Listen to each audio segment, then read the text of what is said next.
Así lo entiendo. Qué bueno que ya están con nosotros en Así lo entiendo y vamos a estar analizando a fondo la reforma energética. ¿Qué es? ¿Está dando resultados? ¿No está dando resultados? Todo esto y mucho más en unos minutos. No se muevan.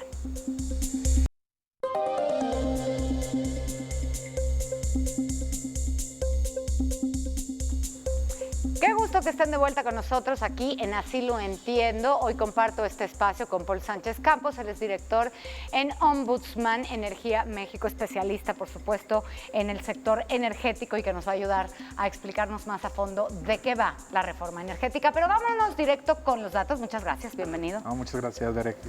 Nos vamos directo con los datos y es que tras 3 años de la puesta en marcha de la reforma energética promulgada en diciembre de 2013, con las que supuestamente se pondría al país en la senda de un crecimiento económico, al día de hoy el panorama del sector energético es mucho menos brillante de lo que prometía.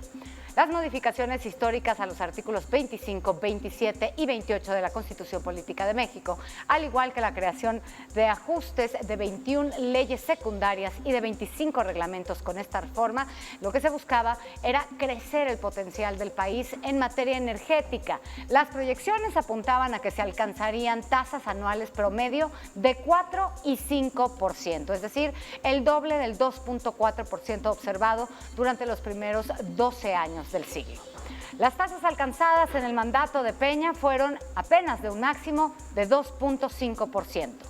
El presidente Andrés Manuel López Obrador pasó su primer año descartando, revirtiendo las reformas de liberalización de su predecesor, pero en lugar de intentar forzar la rápida aprobación de un gran grupo de regulaciones nuevas, está avanzando cuidadosamente hacia su objetivo. Poco a poco ha ido desacelerando la inversión privada, pero sin detenerla por completo. Sus objetivos son fortalecer y aumentar el papel de las empresas estatales, Pemex y CFE, a expensas de la participación del sector privado. ¿Cómo vemos esta reforma energética, Paul? ¿Qué es lo que está sucediendo? ¿Funciona o no funciona?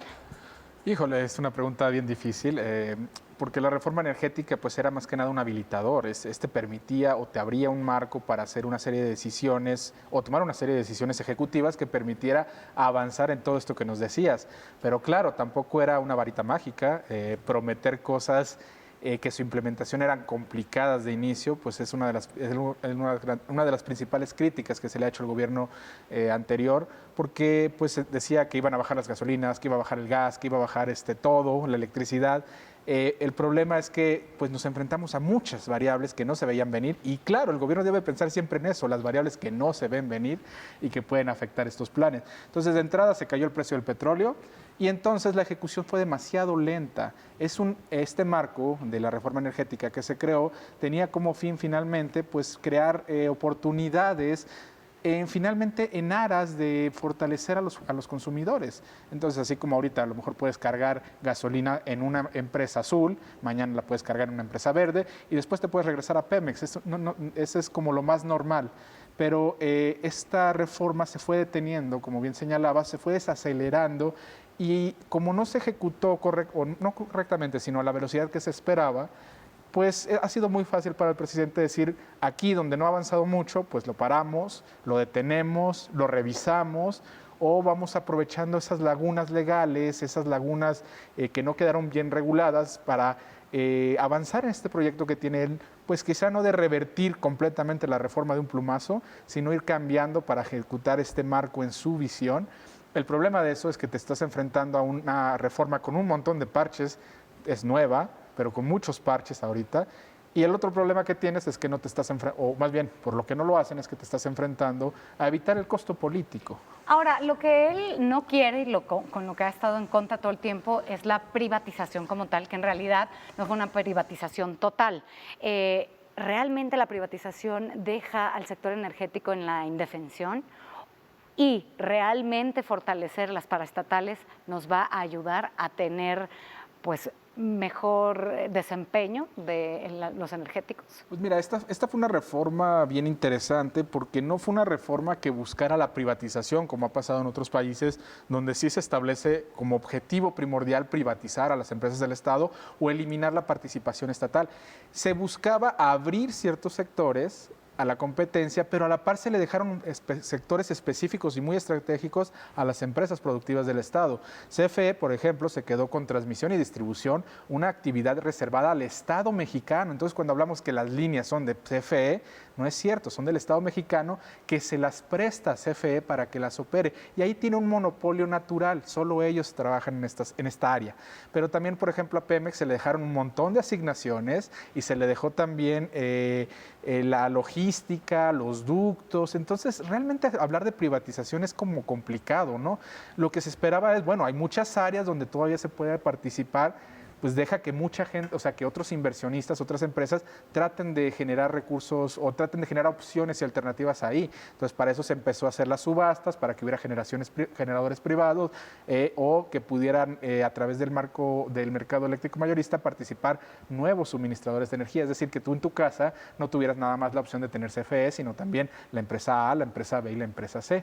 Pero entonces no estamos hablando de una privatización per se. El modelo de monopolio, sea privado o público, nunca va a ser el mejor modelo. ¿Por qué? Porque no hay incentivos de mejora. Lo más fácil es, aunque no esté subiendo, por ejemplo, la gasolina o la electricidad más allá de la inflación, sí estamos pagando cada día más las ineficiencias de manera indirecta a través de impuestos. Es decir, cada día la transferimos más a Pemex y a CFE, entonces terminamos pagando más de luz y más de gasolinas, aunque no nos los digan, porque aunque pagamos no nos más. demos cuenta. Exactamente, porque Estamos pagamos más de tapando el sol impuestos. con un dedo. Exacto. Básicamente. Mira, si te parece, vamos a hablar de los aciertos y los desaciertos. Los aciertos. Se decía que la promulgación de las leyes secundarias en materia de energía marcaría el inicio de un cambio estratégico para México. Entre los aciertos de las reformas destacaba la preservación del dominio de la nación sobre los hidrocarburos. Con ello, se conserva la propiedad nacional de los recursos del subsuelo y la rectoría estatal sobre su explotación, justo lo que estábamos diciendo, así como su participación competitiva mediante Pemex y la CFE. Ahora, como empresas productivas del Estado, ya sin las cargas fiscales y los pasivos laborales que hacían inviable su capacidad de cambio, desarrollo y competencia bajo criterios de eficiencia y productividad. Otro gran acierto fue el diseño de una fórmula equilibrada para la apertura del sector a la inversión y las tecnologías privadas indispensables para el mayor aprovechamiento de los recursos nacionales no renovables y para la generación y el desarrollo de fuentes de energía renovables y sustentables. Hasta ahí los aciertos y, como tú decías, al final abrirnos a la competencia. Cuando tienes competencia entre empresas, el beneficiado, sin duda alguna, es el consumidor. Sin duda, y no solo el consumidor en este caso, también el país, la nación, como le queramos llamar. Mira, un claro ejemplo fue la mayor parte de recursos que en su momento que había generado la reforma energética fueron bonos a la firma. BHP Hillington le ganó a BP por una cantidad chiquitita y terminó siendo un bono que se quedó el Estado mexicano por algo que ni siquiera operó. Es decir, nada más simplemente porque compitieron dos empresas por ese mismo bloque. Eni, digamos, para un bloque, para el bloque donde está generando nuevos descubrimientos, dijo, yo voy a aportarle al Estado mexicano 85% de regalías. Pemex, dijo, yo voy a aportar 54%, más o menos, o 50 y tantos %. Entonces, el mismo Pemex no pudo competir con Eni. Entonces, veamos, eran beneficios para el país, no para Pemex. No podemos confundir. Pemex es de todos los mexicanos, sí, pero Pemex no es México. El país tiene intereses, la nación tiene intereses, entonces esta competencia ayudaba o proyectaba que pudiera mejorarse las condiciones, no solo para los consumidores de energía, pero para todos los ciudadanos. Entonces, sí, ciertas cosas se aceleraron demasiado, sí, ciertas cosas se prometieron sin considerar los impactos que tendrían, pero tampoco podemos, y todo era mejorable, digamos perfectible. Pero tampoco podemos hablar de que ya era la reforma perfecta y tampoco podemos decir también que era un fracaso. Creo que era un proyecto, un camino, y el problema ahorita de cambiar todo esto es que estamos retrocediendo para llegar a un punto, otra vez haciéndonos para atrás, para volver a empezar. Pero entonces, con lo que dices, no podríamos atribuir el gasolinazo a las reformas. El de 2017, pues, bueno, fue una decisión fiscal. tuvo más que ver que con la reforma, con una decisión del gobierno en ese momento, que lo que dijo es, pues yo ya no puedo con un precio de petróleo tan bajo. Acuérdate que en 2014 se nos caen los precios del petróleo, nos salvaron en 2014 las coberturas, nos salvaron en 2015 las coberturas, pero ya 2016-17 empezaron a haber más problemas, no se recuperaba el precio y entonces salió el gran salvador, que es el IEPS, Paul. Es un impuesto especial que lo que permite es atender un efecto no deseado. Por ejemplo, en este caso para las gasolinas queremos atender su contaminación. Pero no usamos el IEPS para eso, lo usamos para la caja y para poder pagar el gasto corriente. Entonces el IEPS ha servido, cuando los precios estuvieron bajos, el IEPS ha servido como el gran recaudador. De hecho, ahorita recibimos más de IEPS que de venta de petróleo. Uy. Entonces, solamente por consumir gasolina hemos aumentado la recaudación nacional. ¿Esto es bueno o malo? Bueno, es malo para tu bolsillo, sin duda, pero también es porque nos habíamos acostumbrado a pagar una gasolina que no tenía una referencia de mercado. Lo ideal sería que cada día estuviéramos a un IEPS fijo y que pudiéramos ver las fluctuaciones diarias que tiene el petróleo, porque el petróleo un día cuesta 5 y mañana cuesta 6. Entonces, si pudiéramos ver esas variaciones, el consumidor también podría ver qué tanto le está pegando a su bolsillo este movimiento en los mercados. Ahora vamos a hablar de los desaciertos, sin duda alguna. Actualmente se sabe que a lo largo de una ronda cero de asignaciones a petróleos mexicanos, de licitaciones a empresas de todo el mundo y 9 procesos licitatorios realizados hasta mediados de 2018, se adjudicaron 107 áreas para la exploración y explotación de hidrocarburos y se incorporaron a la industria 35 empresas privadas de gran tamaño, tanto nacionales como internacionales.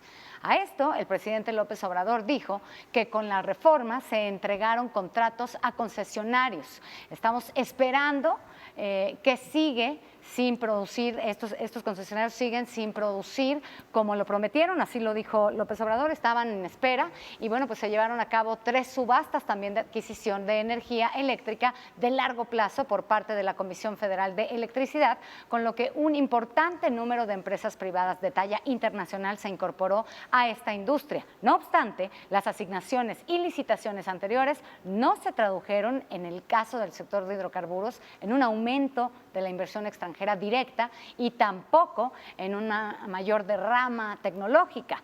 Lo mismo en el caso de la industria eléctrica. Su generación y expectativas de incorporación respecto a fuentes menos contaminantes sí siguió avanzando al ritmo que venía haciéndolo desde 2014 y por lo tanto las reservas probadas, así como la producción de petróleo y gas, continuaron disminuyendo hasta el final del sexenio anterior a una velocidad realmente sin precedentes y que no se había visto desde los años previos a la expropiación en marzo de 1938.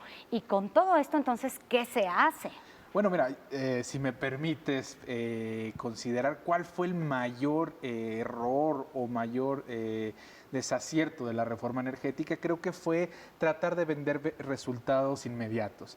Es decir, vamos a incrementar la producción en menos de 6 años, en 10 años ya vamos a volver a los niveles de 2000, vamos a incrementar el nivel de gas y vamos a bajar los precios de la electricidad y van a ponerse nuevas plantas. Entonces, claro, era un mundo pintado muy bonito.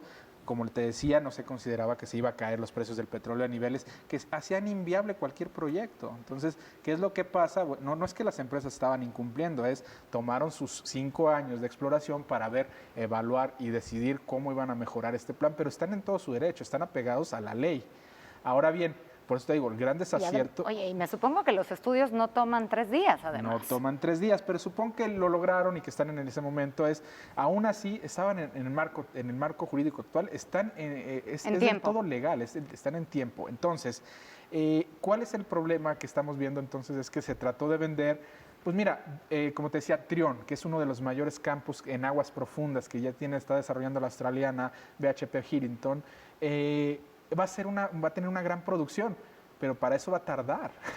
Claro. Algunos estimaban 7 años, otros estimaban 10 años. Entonces estamos hablando que todavía le falta para empezar apenas a tener la primera producción. Y ahí me llama mucho la atención, porque justamente uno de los discursos de López Obrador es, pero es que no están produciendo, no están dando resultados, y tú me estás diciendo, oye, pero eso va a tardar 6, 7 años. Es decir, cuando ya se termine su sexenio, apenas van a empezar a producir. Entonces, ¿cómo le haces para calificarlas? Tú no puedes descalificar así como así. Y para eso se crearon órganos reguladores como la CNH, que tienen en su papel o su función decidir cómo están cumpliendo con el plan que ellos mismos han propuesto, como que han propuesto para desarrollar. Y si no lo están haciendo, también se crearon ciertos dientes para poder presionar. Entonces la CNH puede multar a quien no está cumpliendo con sus planes. Pero déjame hacerlo todavía más negativo esto. Uy. La empresa que más está incumpliendo sus planes se llama Pemex Exploración y Producción. ¿Por qué? Solo incumplió gran parte de sus asignaciones, ni siquiera las ha tocado. También esos 22 o 21, o ya creo que hasta 17, ya no sé cuántos se han movido, campos prioritarios que ha dicho que va a perforar a una velocidad como nunca, tampoco lo está haciendo. Sí, este año, bueno, el año pasado tuvimos récord en exploración, sí es cierto, le están metiendo muchas ganas para desarrollarlo, pero tampoco están haciendo algo, o sea, no tienen la capacidad para tomar todas estas áreas de la Ronda Cero, y por eso en algún momento la CNH consideró retirarle las áreas. Es decir, tuviste 5 años o tuviste, X número de años para llegar a esto, no lo has logrado, no has cumplido tus planes, te los voy a retirar. Finalmente fue una decisión muy difícil, la CNH decidió darle una oportunidad, una prórroga diciendo, ok, era difícil, es extraordinario, no podemos quitarle a la empresa productiva. Yo creo que nadie quiere pasar a la historia como el que mató a Pemex, o el que le puso el pie a Pemex, o el que permitió que Pemex se tropezara. Eso es una realidad, o extiéndelo a CFE, pero creo que todos los gobiernos le han dado el voto de confianza, recursos, dinero, prórrogas, y creo que seguimos en el mismo punto. Entonces, y justamente yo creo que hay que hablar de esto, de la producción de Pemex. Y la producción de petróleo en México durante 2019 registró una caída de 7.0% respecto al año inmediato anterior, al promediar en 1.679.1.000 barriles diarios. Esto es por debajo del 1.810.1.000 barriles de 2018, de acuerdo con la información de la Comisión Nacional de Hidrocarburos. A su vez, la producción de gas durante el año pasado promedió 3.805.5 millones de pies cúbicos diarios, cifra 3% mayor a los 3.705.3 millones diarios registrados en 2018. México ocupaba a nivel mundial el sexto lugar en volumen de recursos no convencionales. También es el sexto productor, o era el sexto productor de crudo, después de países como Arabia Saudita, Rusia, Estados Unidos e Irán. Y bueno, pues nos siguen China, Venezuela, Noruega, Canadá y Kuwait, aunque en los últimos años, y por eso le decía ocupaba, la producción ha ido a la baja drásticamente. A pesar de esto, México importa el 68% de su demanda total. Y aquí yo creo que es el cuestionamiento que tenemos todos, ¿no? Porque vemos proyectos de grandes refinerías que tiene López Obrador y que dice, bueno, la apuesta es esta, ¿no? A que nuestro petróleo se convierta en gasolina, en otro tipo de cosas que sí podamos utilizar y que no las tengamos que importar. Pero ¿por qué estamos teniendo que importar hoy? Y realmente, o sea, digo, siendo un país petrolero, ¿se puede, no se puede? Bueno, es una decisión de política de cada país, es una decisión de política energética, pero déjame darte un adelanto, ¿no? Una especie de un mito muy común en esta industria es que vendemos petróleo y luego importamos la gasolina más cara, y ese es un mito. ¿Por qué? Porque no es como cualquier otra industria donde le das valor y desapareció y tú lo terminas comprando más caro. Aquí hay algo que se llama renta petrolera, y entonces el Estado, a través de derechos o a través de pues otros instrumentos fiscales, extrae la mayor parte de ese valor, y lo que pasa es que la refinería compra el petróleo a ese precio y lo vende simplemente al valor agregado. Entonces, ponle que el precio del barril eran $100 y terminó vendiendo la gasolina en 120, pero nosotros no pagamos todos los $120, solo pagamos el diferencial. Si la renta petrolera fue 60, entonces nada más pagamos 20, entonces nos quedaron 40 pesos o $40, perdón, por barril como renta petrolera como país. Entonces, esto de que pagamos gasolina, pues realmente simplemente lo que hace la refinación es darle un valor agregado adicional. Si tuviéramos refinería, qué bueno hacerlo en el país, pero también tenemos que mantener una plataforma. No podemos hacer las dos cosas al mismo tiempo. O exportamos petróleo o lo refinamos todo en México. Si lo refinamos todo en México para vender gasolina barata, entonces es un problema. Pero si exportamos y tenemos parte de esa renta petrolera y con esa parte, una parte de esa renta petrolera, compramos gasolina y la vendemos un poco más barata en el país, pues creo que todos ganan. Entonces creo que este es un mito, eso siempre pensar de por qué estamos importando.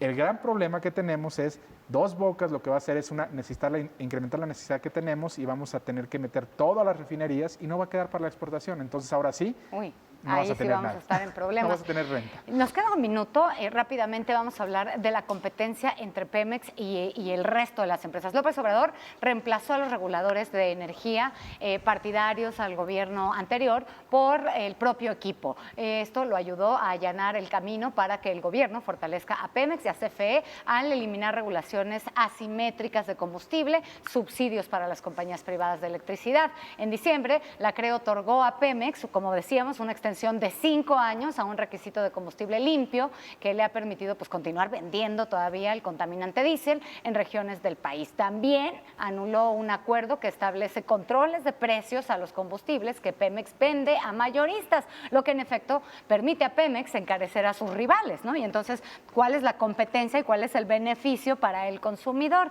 Y por si fuera poco, también canceló una normativa que exige que Pemex comparta la infraestructura de combustible con empresas privadas y pues ahora López Obrador prometió revisar todos los contratos de electricidad que otorgan subsidios a las empresas privadas para generar energía. Es decir, sí la estamos echando para atrás. No lo decimos frontalmente, pero sí la estamos echando para atrás. O al menos hay una clara intención gubernamental que antes no se veía tan clara, bajo la redundancia, digamos, a darle impulso a las empresas estatales, a CFE y a Pemex, de manera natural. Incluso lo han dicho partidarios del gobierno, nuestra idea es salvar a Pemex y no estimular la inversión privada. Y creo que la verdad, como país, no estamos en condiciones como para rechazar inversiones en este momento. Entonces, y además es competencia desleal, o sea, estás pasando por encima de ellos cuando ya tenías contratos, debe de ser ilegal. Aquí esperaríamos entonces que la COFECE nos ayudara a pronunciarse o que se le pidiera que se pronunciara.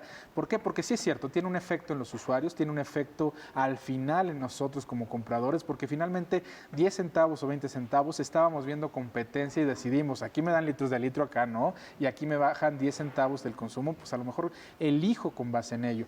Pero en este momento lo que estamos viendo es eso, una clara intención del gobierno a beneficiar a sus empresas y ponerle la traba a las empresas que están pues participando, compitiendo, ¿no? Pues mira, se nos quedan temas en la mesa, sin duda alguna. López Obrador se acabó, bueno, no se acabó, pero se acabará el fondo catastrófico. Ya llevamos 46% gastado de esto. Ya veremos qué pasa en este primer trimestre para que no tengan que recurrir a estos recursos también. Es una gran problemática la que está sucediendo. Muchísimas gracias, Paul, por estar aquí con nosotros. Paul Sánchez Campos, especialista en el sector energético. Muchas gracias. Muchísimas gracias, Bere. Muchas gracias. Vamos contigo, Tania. ¿Qué tenemos hoy en Contraste? Bere, pues sin realizar modificaciones a la Constitución ni a ninguna ley, se está dejando de aplicar la reforma energética. Vamos a analizar qué implicaciones puede tener esto justo en este momento en que Pemex pasa uno de sus peores momentos en la historia. Acompáñenos. No se lo pierda, yo le agradezco que haya estado con nosotros este jueves en Así lo entiendo y por supuesto le recuerdo que lo espero el día de mañana en punto de las 4 de la tarde con más temas a los que tenemos que llegar a entender con profundidad. No se lo pierda. Oiga, y le recuerdo rápidamente para que participe con nosotros, ya tenemos WhatsApp, es el 55 43 51 80 74, se lo repito para que lo apunte, 55 43 51 80 74 y estamos esperando todos sus comentarios porque su opinión es la que más cuenta. No se lo vayan. Chao.